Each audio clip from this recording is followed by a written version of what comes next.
don't know about that. And actually, first thing I have to say is that you have to be very nice to me because I'm actually pinch hitting for another speaker that was going to come. We wanted to have the Lockport Park District come and talk a little bit about some of the travel programs they offer, but they couldn't make it. So I used a little chat GPT and some of my own experience to try to come up with a presentation for us to talk a little bit about travel, which is such a good time to talk about travel because it's the summer. So I'm going to go ahead, but I really want this to be interactive. I really want to hear what you guys think about travel, what some of your best experiences have been.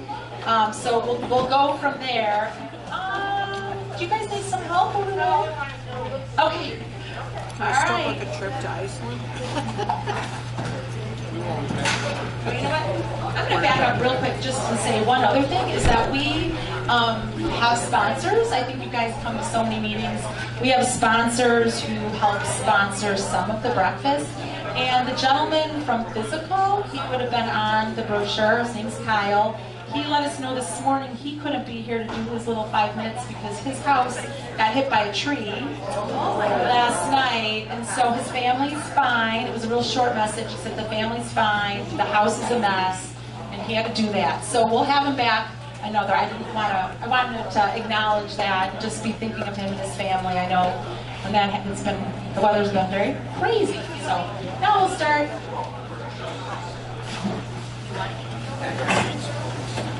Here, thank you. Okay, so some of the things that we wanted to talk about here today are why do we want to travel? Things about how we plan for trips, and again, I hope we can actually share some tips. I know I love to travel, and I love sharing ideas with people, and I love hearing what they have to say. Talking a little bit about taking airplanes, doing trains, doing road trips. What are the things we have to be thinking about?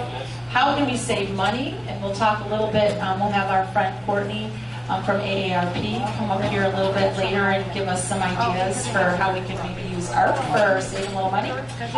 Some destinations and then some top hits. And I think before I get started, has anyone ever traveled outside of the country? If you have, can you raise your hand? Great.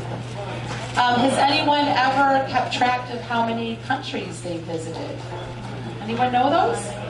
All right, so a couple people have kept track, and anyone who hasn't kept track of how many countries, start thinking, because has anyone been to 2 countries or more? Raise your hand.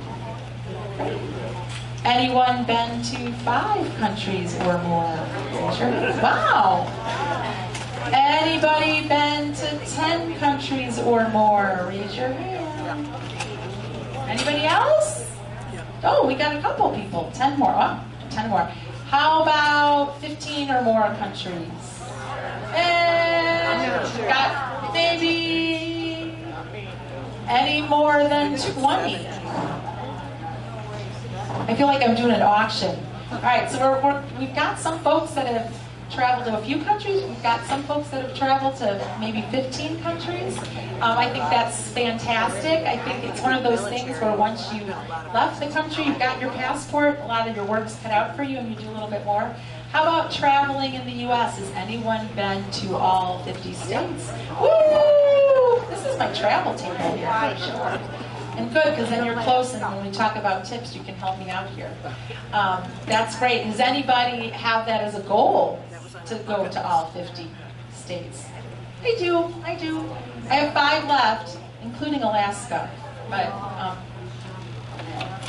and then is there anybody who hates traveling? Just so I know my audience. All right, well, either you're eating or no one hates traveling, so that's a good thing. Sorry, I gotta walk forward a little bit.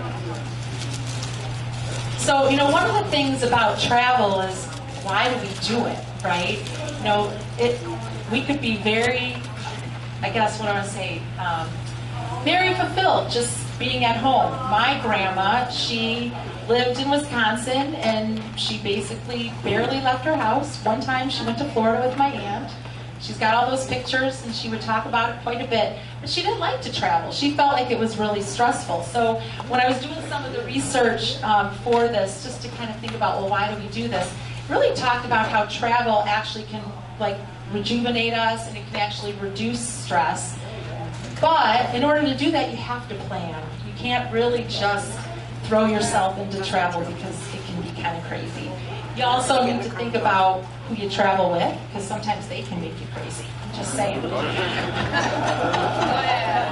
I'm not going to say that I just got divorced or anything like that, but so the other thing is that when we're sometimes at home and we're doing our normal routine, we're comfortable in our homes. We're not really moving around. We're really a little bit more sedentary. We may be sitting around. And when we're traveling, we really do need to be active. If we're going to travel, we're going to go see things. So it's really healthy for us to be moving around and traveling.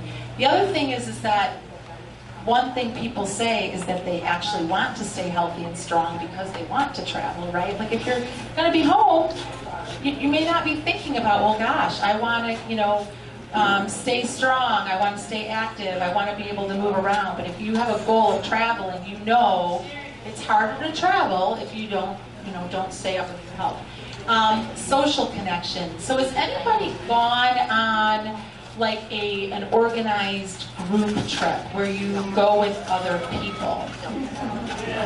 Oh wow, quite a bit. Can you guys tell me a little bit, like what groups do you travel with? Like where do you find? Oh, there's some people here.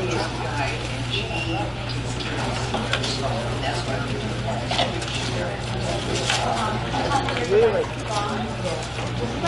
Anybody else? Are you guys thinking? Table effort. Where are you guys gone? Frank and Ruth, okay. Italy, Hawaii. Mackinac, actually that came up on the list as one of the better places to go as a senior. It was Mackinac Island, yeah.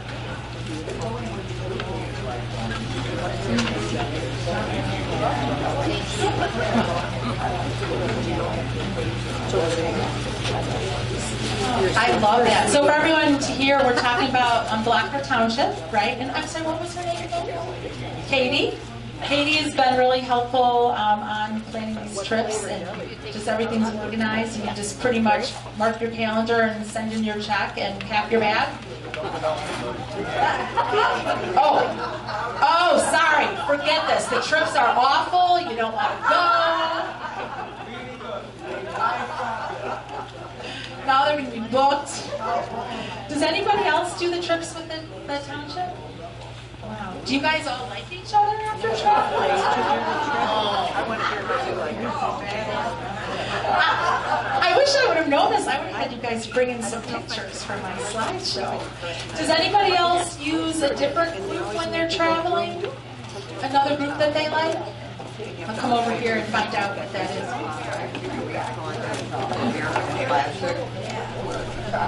Like the group trips, usually you have to unpack Out east in the United States. Yeah, we've done several things with them. American Classic? And that, do you just find them, is it online? Are they local? Yeah, they come to Clubhouse all the time. We live at Caroline Lake. We did over And they show, where they're going. Okay. Yeah, we get their boat. Okay. We've all been here Mayflower. Okay, so as everyone here, so we're talking about American Classic and Mayflower as companies that can help with the travel. And then let's see where we're going. I'm getting a workout. I'm traveling. That's where we usually fly somewhere. Alright, so I think everybody else probably has their own checklist of how they plan their trip. And it was funny when I was thinking about this. I couldn't decide if you decide who you're going with or where you want to go first. And sometimes it matters, right? Sometimes you may be going with, a spouse or your family or a friend or a group.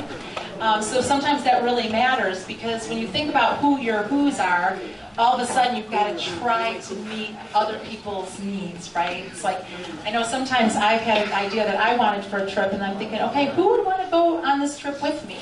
And then, you know, I have 4 kids, they're grown now, 28, 27, 26, and 24, but we went, it was quick, 4 and 4 years, and I figured out what to do after that. But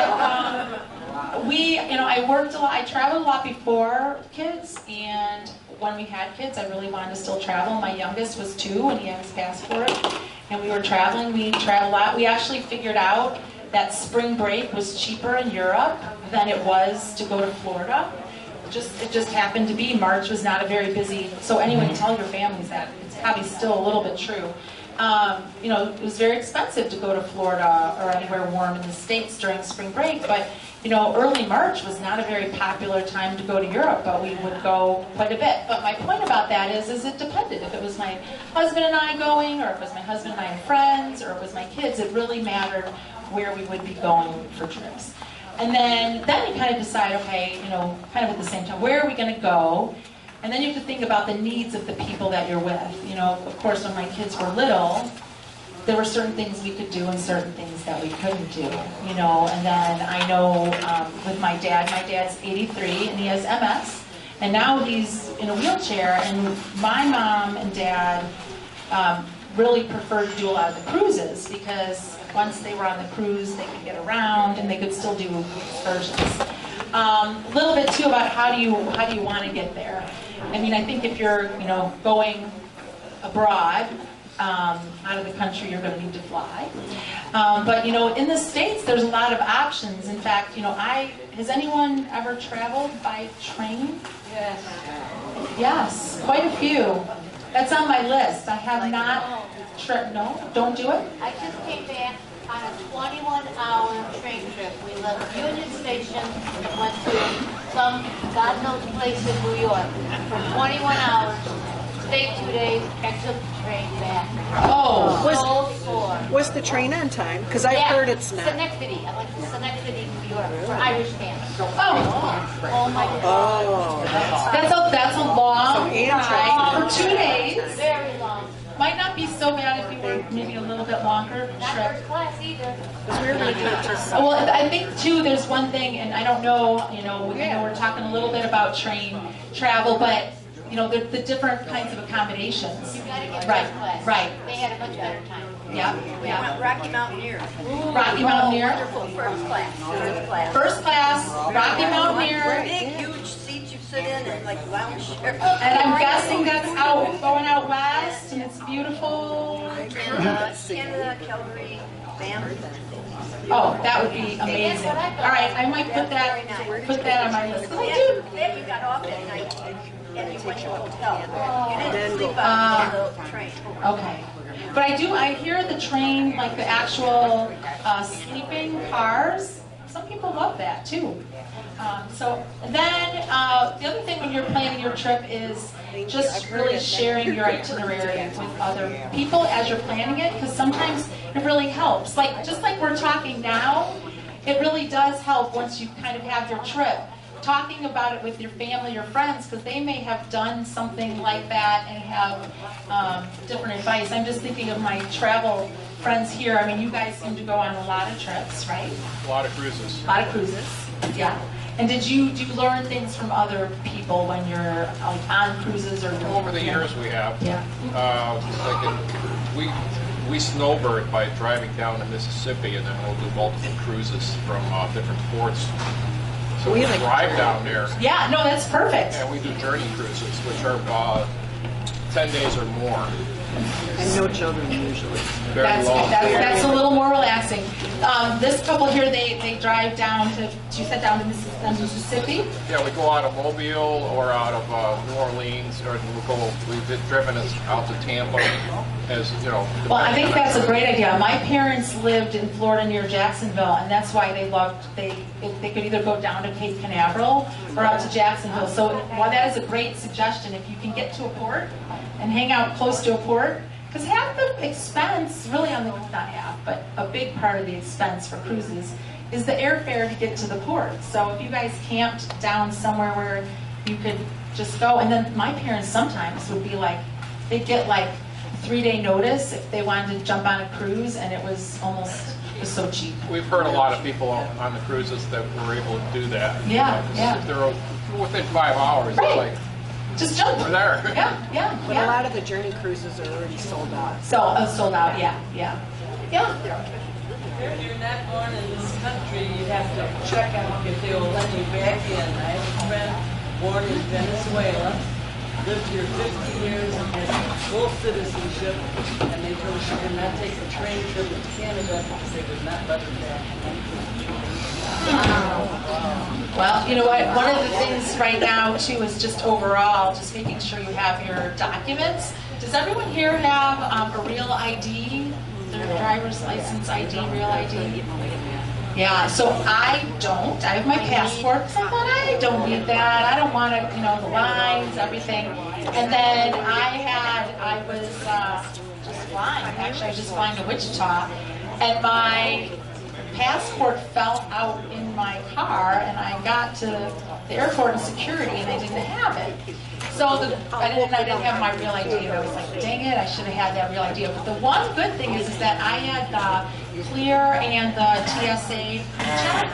And what was actually amazing was that just by having that app, you can scan now electronically, so it saved me because I didn't have to get in a separate line. I didn't have to pay. I think you can pay up to $45, and they'll do a special security check. So, but having your documents is really important, and I do have getting a real ID on my list because it's a good idea.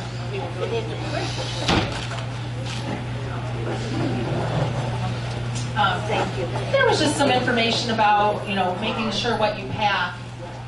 And I think it's so funny now how we can look up what the weather is, for the next 10 days and really pack around that. It used to be, you just think about how much travel has changed. You used to buy books and you read about what the weather might be like, during that time. And you really had to overpack because, there's just so much you have to be prepared for. And now we put in our phones, what's the weather going to be like in the next 10 days? And, you pretty much know what to expect.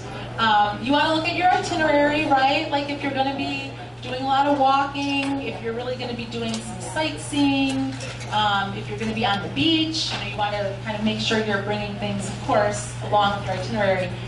We just talked about your documents. Does anybody else use a Clear or a TSA pre-check? Anybody doing that? Pre-check? Yeah. I haven't done the global entry yet, but I think that one's a good one too.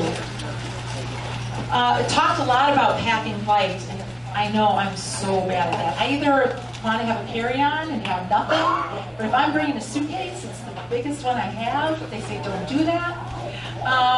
We, of course, bring our meds and any sort of medical devices we need. Something that, now is so important, either that or you find yourself at the airport buying things, is your chargers. Or if you're going out of the country, making sure you have the right adapters. And there are some that are really cool where it's like one piece, and you can, you use one. There's the ones you have to put all the different plugs in, you have to carry the plugs, and you hope you brought the right plug. But there's some that are one device when you're trying to do the power adaptation, and then there's like little buttons and switches, and it helps you with that. I do find you don't bring your normal, if you blow dry your hair, don't bring a normal blow dryer really, because it usually still fries your blow dryer. Hopefully wherever you go they have a blow dryer. And then, something that always comes up is, having a lightweight waterproof jacket. It's like, we don't want rain on our vacation, but when it happens, you don't want to lose a day or two because you don't have the right jacket. So I used to always love Eddie Bauer because they had their Gore-Tex jackets and they were really lightweight. But now you can find jackets everywhere. But always bring that, and then of course, don't bring new shoes. Bad idea. Never do. We talked a little bit about this already, but as far as flying, I was mentioning, my dad had MS and my mom, was his caregiver, and she got really good at arranging for wheelchair assistance, and it seemed like it'd be so hard because it's so hard sometimes to get through to somebody to arrange that. But she started to get really good at making sure you have that. And the other thing is that even if you don't use a wheelchair in your day-to-day life, but you feel like it's going to be overwhelming at the airport, just do it. I mean, it really, you don't want to start out your trip just feeling stressed or exhausted. And I love the fact that, they'll help you. And it actually is great for the people that you're with because, you can kind of get through things faster. And it seems like something that if you feel at all that it's going to be exhausting for you, just to make sure you do that. I don't do this enough, but definitely stay hydrated. I bring water on my way to the airport, and then I don't finish it, and then I have to throw it out, and then I'm just kind of mad that I didn't drink water. But that is really, really important when you're flying. There was a lot of, when I was reading through things, a lot of reasons to have an aisle seat because, especially on the longer trips, it is a really good idea, especially if we worry about any sort of blood clots at all, to get up and move around. And it just feels better. Who wants to be sitting for 21 hours, sitting for a long time? So it's just a really good idea if you can be by the aisle seat, because what happens is if you're in the middle or by the window, which I like the window because I like to sleep, you feel like you're bothering people, though, then to get out. So, if you are going to be on a longer flight, try to sit on the end. And then we talked about trains, we just talked a little bit about, and I can't speak about it because I haven't done it yet. There was some information about the fact that even in coach, that the seats are nice and there's leg room, so we don't have, is that true? Okay, so that part's true. Yeah, so that part's true, and I do think it sounds relaxing, and I'm guessing there's Wi-Fi now on all the trains, maybe? Yeah. So that at least you can keep doing things that you might want to do to pass the time. And then, who likes to just get in their car and just drive where they're going? Do you have an hour limit? I will drive 7 hours in a day. I just drove to Minneapolis last weekend, but I won't drive much more than that. Just drive. Just get up and drive. Yeah. No, it's good. We're talking about just drive and see the U.S. And it's true. I think sometimes when you're flying, when I was thinking about going to Minneapolis, I was like, well, let's see. I have to leave my house 3 hours before my flight, right? Because an hour to get there, 2 hours at the airport. The flight's only an hour and a half, but then I have to get picked up at the airport and then drive to my friends. That's 6 hours. And then I'm restricted, right? I have to be there and I'm stressed about getting there, so I'm just get in my car. And I did my first audiobook. I've never done an audiobook. I always, like to read, and I don't know if I can pay attention with the audiobook, but I loved it, and it made the time go by really, really fast. So, one thing though, I actually do try to avoid night driving. Around here, I'm fine. I know other people actually prefer to drive at night because then they keep their days open for activities. But you want to make sure you're safe, and then of course make sure your car's, is all tuned up, tires, but also having an emergency kit.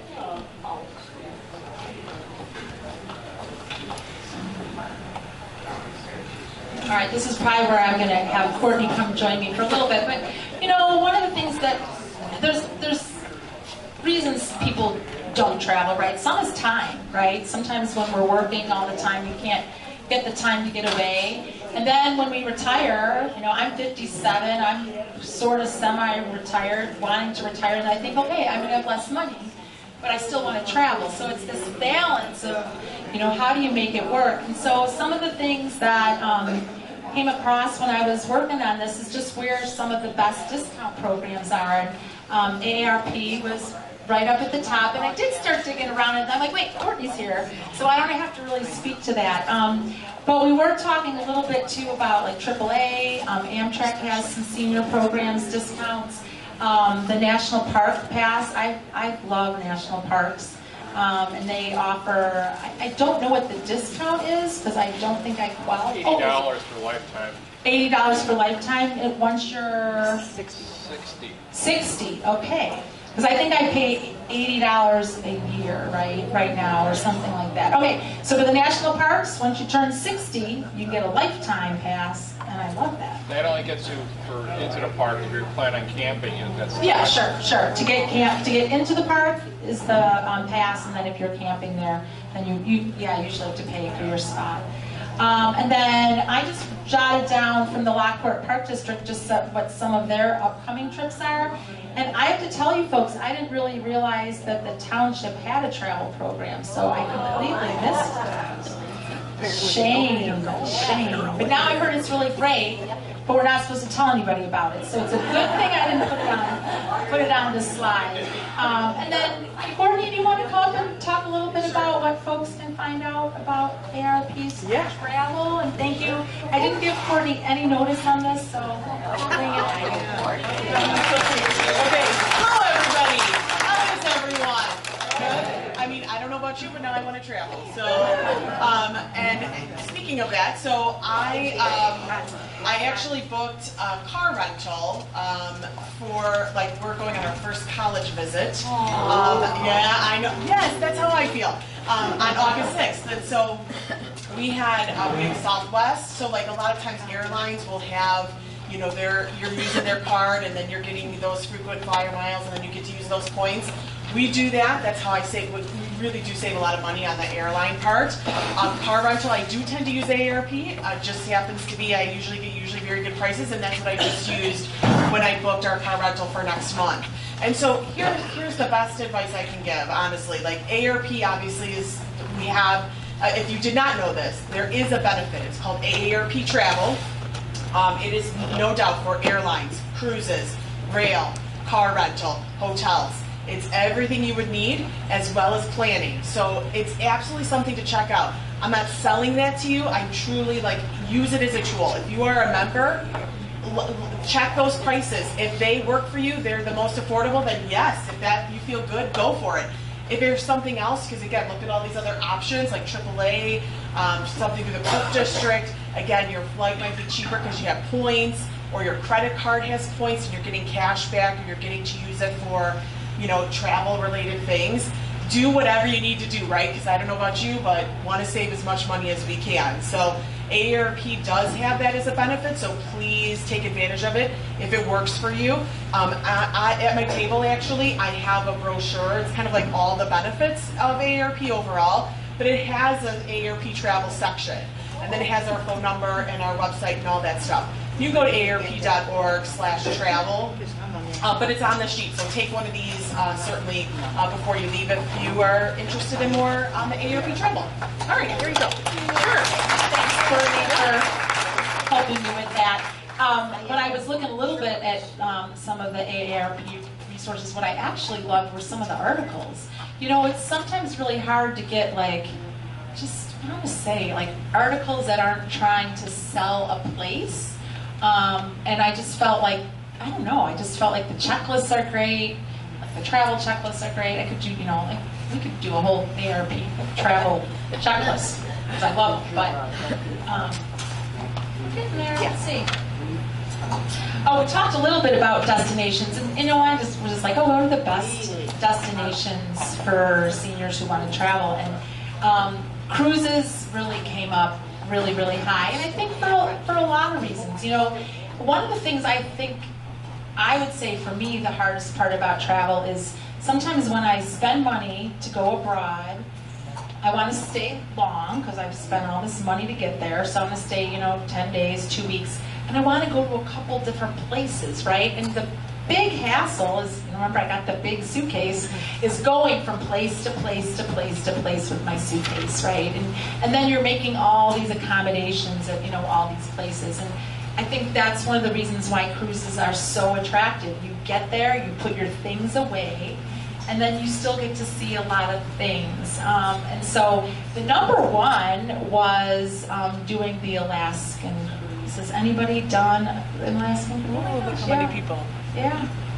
I know my parents did it. It's on my list. Actually, I that's the way I think I want to see Alaska, actually, is by cruise. So does everyone feel, who recommends doing the Alaskan cruise that's done it? Okay, pretty much everyone. Does anyone not recommend it that's done it? All right. Oh, God. The weather. I get that. Well, and that might be a really good point, right? Some places that we want to go, it is really good to see what the weather generally might be like, and then sometimes you just don't get lucky on that. Has anyone done a river cruise, like yeah? Can you guys, you gotta shout loud because I'm not going to walk over. Where was your river cruise? Rhine, yeah. Rhine. Ryan and Ozell.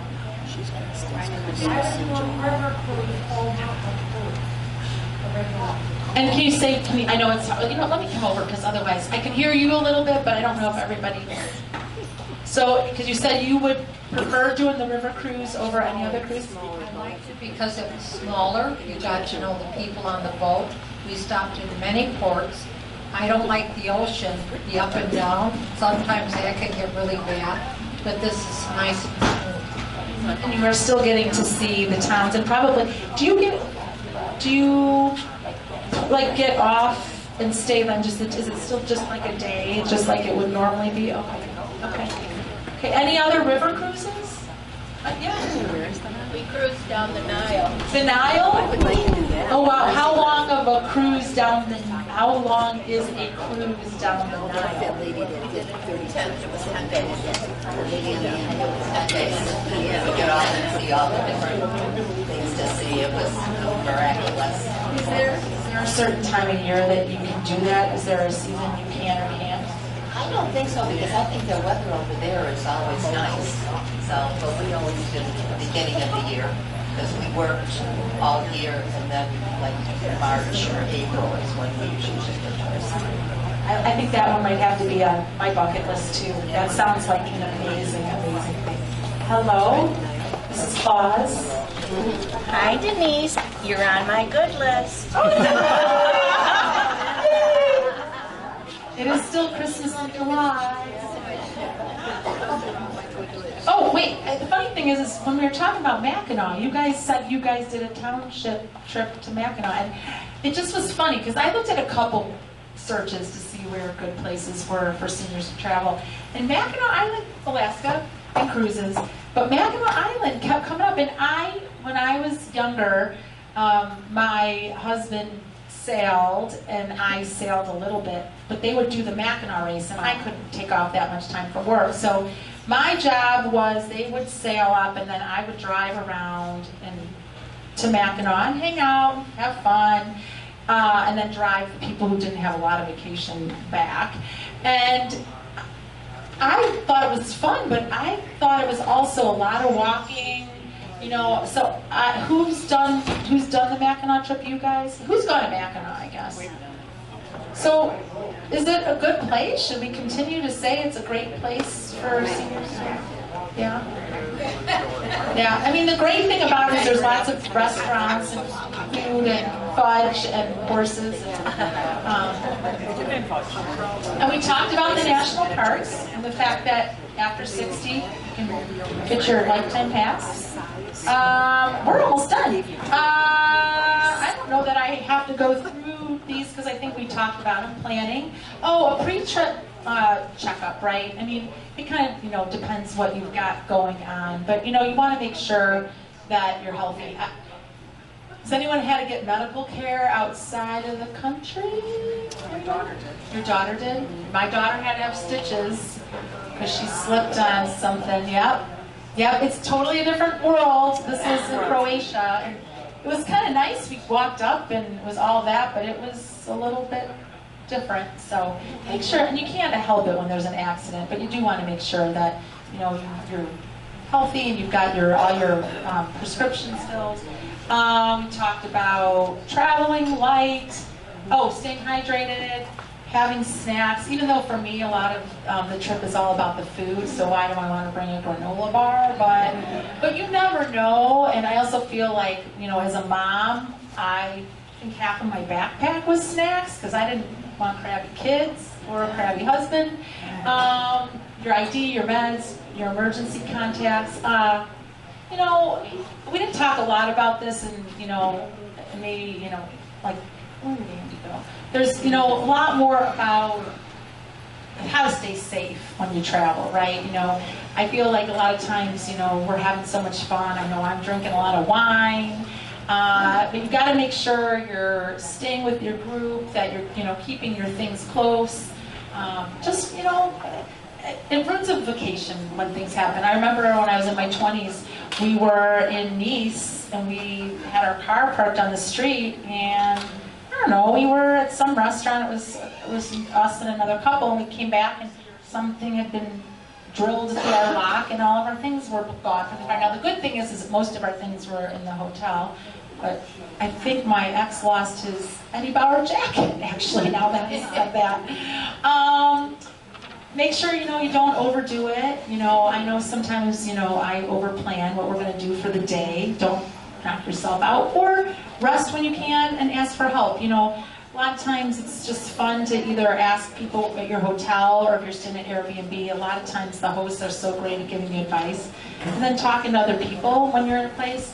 And then, of course, enjoying the journey. I did do a little selfless plug, since I had to fill in and do this presentation, and tell you one of the things I love about the company. So I own Home Watch Caregivers. I have 3 offices, Naperville, Lockport, and Plainfield. I grew up in Homer, and I went to Lockport High School, so that's why I really wanted to be here, because a lot of my friends and their parents are here, and wanted to make sure we could provide good care here. But the reason I put this here is because it's probably one of the fun things that I love about what we do. Often, sometimes, and I think sometimes couples travel together and they travel with friends, but when, somebody passes away, like my mom passed away 6 years ago, and my dad still wants to travel, and don't judge me, but my dad is a mess, he's fully wheelchair bound.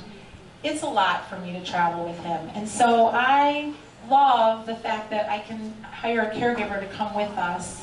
And that way I have somebody helping me with it's going to make me cry. But you know what I'm saying? It's harder. You want to be a good daughter, you want to be a good family member, but it's a lot. And also, I feel like my dad would say no to things because he doesn't want to put the burden on us. But if he knows he can have, a caregiver who can help him in and out of the wheelchair, help him with the Hoyer lift, help him change him, all of those things. It really does help. We just had my son's wedding, and that was something that we were trying to figure out how to work with those logistics. We've had it where some women are just like, yeah, I don't really have anyone I want to travel. I have anyone to travel with, but I want to have somebody. And they love their caregiver, so they're like, can they come with? And so you've got your caregivers now, your traveling buddy, because sometimes it is. I've never traveled completely by myself, where I have to do all my meals by myself and all my excursions, and so I think that that's been like a sweet little friendship thing. We had somebody who was going to be moving to Florida, and she wanted a caregiver to go with her to help look at properties. So she had, could help her. She had a little bit mobility issues, so that was things. Sometimes somebody who has some mobility issues or may, have need for care, they come to visit you, and you're like, oh, how am I going to help take care of my friend or my family member? And so sometimes we just come in people's homes just temporarily to help when they have a friend visiting. And then, of course, we can help with transportation. But I just love those stories where, sometimes you think home care is where, you have surgery and you need help and you come back, or somebody has Alzheimer's and needs care, a lot of care full time. But also, there's some of these really fun things that we get to do. So I did want to share that because that part is fun. And that's the last thing, and that's my dad, me and my dad. I would say any questions, but I may not be the expert, but does anyone have any questions they want to ask our group here? Yeah. When we went out west, we had a problem with the car. And we had to stay out there until they fixed it. We ran out of meds, but we have our prescriptions at Walgreens, and they took very good care of us. I just wanted to say that if you run out of your meds, try the pharmacy that you used in town, and they're really very good about helping you. Oh, no, that's a really, really great point. And you know what, I've been hearing more and more people, car issues where now then they're like stuck places because they have to get them fixed, and you can't plan for that, right? We were there an extra week. Hopefully it was somewhere really nice where pretty good. They're worse, they're better, but no, that's a really, really, really good point. Any other travel tips anybody you wanted to mention? I don't know if they talk about insurance, because when we're traveling out of the country, Medicare does not cover us usually, and you need insurance. And one trip we went on a cruise, and my friend got very ill, and her bill at in the boat was like $11,000, but she had the insurance. So it's very important when you're traveling out of the country to have insurance, or even here too, I guess, but to cover your expenses. That's a really great point. I actually didn't realize that Medicare wouldn't cover us out of the country. Okay. We'll have to look that up too, because I'm trying to think of what, and maybe, I don't want to put Courtney on the spot, but I don't know if ARP has like I don't know where you can get health insurance like that. Yeah, so Travel Guard was one. You had a Travel Guard. Yeah, so there are companies that we like connect with or partner with or whatever that can offer that. Some people choose Plan N for their supplemental, which will help in some coverage when somebody's traveling out of the country, especially a lot. Obviously Medicare does not cover, but Plan N does cover things, so that's again on the supplement side. But again, you're probably very happy with your supplemental plans, and you don't necessarily want to upset that apple cart. So when you are, occasionally traveling out of the country, it is probably best, especially if you have some chronic conditions and things like that, to get that extra protection and extra coverage while you're gone. Or just a fall. Right, a fall. Fell, and that ruined the whole trip too, because you can't continue your trip. Thank you for bringing that up. Does that mean in Canada also? Yes, for Canada also. Thank you. Yeah, Mexico, yes. Puerto Rico, you're okay. Puerto Rico, you're okay. Or any of the All right, I think I'm done. Turn it back over to our excellent leader. All right, guys, a couple housekeeping things. First and foremost, we are going to be doing changing things up a little bit. There's going to be dual triads now, okay? So if you guys grabbed a piece of paper, you'll see on there that there are triads for here in Lockport, and there will be a triad meeting in Romeo. There are two separate contacts for that. So if you do want to do Romeoville, please make sure you call that number, because that is the officer equivalent of Frank and I over at Romeoville. His name's Tom Dorsey. He's a really good dude. But they do the same thing that we do. They'll need a head count. They'll need all that. You still can go to both if you want, okay? Or you can just go to one or the other. It's entirely up to you, okay? They will most likely on most months have the same speaker, okay? So it's not like you're going to have one speaker at one and another speaker at the other. I believe what we're trying to do is keep it as similar as possible. This is going to be kind of a pilot-ish way of doing it and see how it goes. What's that? It's not because it's too crowded, it's just that the township wanted to add another one for people in Romeoville so they don't have to necessarily come over the bridge.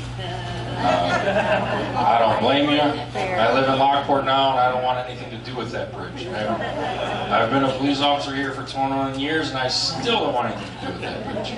Especially in 2029 when they go to fix it. But anyways,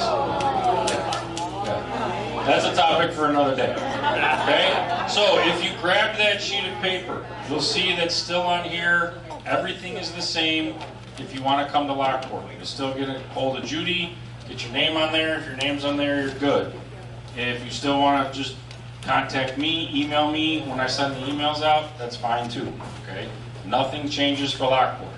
Just make sure that when you see on the bottom of that, you see the part for Romeoville. Okay? I believe they're always going to be Tuesdays and Thursdays of the same week. Okay, so it's still going to be that fourth week. But again, remember, they're most months as we have it now, they're the same speakers, so you won't be missing something from either. Where will the Romeoville one be? The Romeoville one is at 9 o'clock, same. It's going to be at the Ovation Center off of Weber Road. So it's actually a little bit more important that you get your phone number in, get your reservation in for Romeoville, because I don't know how much space they have over there. Okay?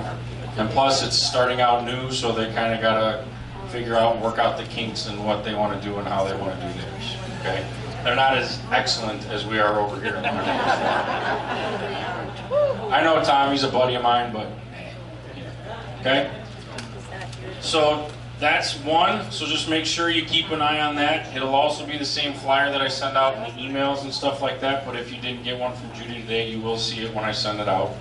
The other part, this Saturday, is the Lockport PD community event. Okay? If you've been to it before, it is at Lockport East.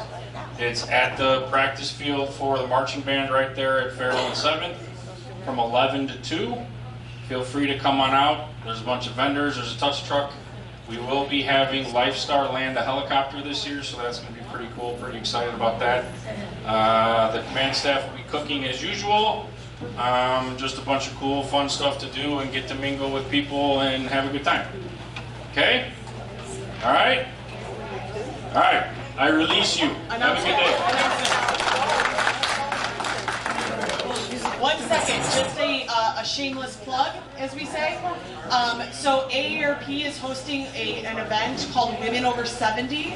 It is September 24th at Prairie Bluff. I have flyers in the back. It is a free event. There will be food. There will be a book signing. The event is, again, called Women Over 70. It is 2 women who have a podcast. AARP is a sponsor of their podcast. And they are doing a fun, in-person, interactive workshop. We would never turn a guy away, so that more than welcome. And we certainly wouldn't turn away somebody who's younger than 70.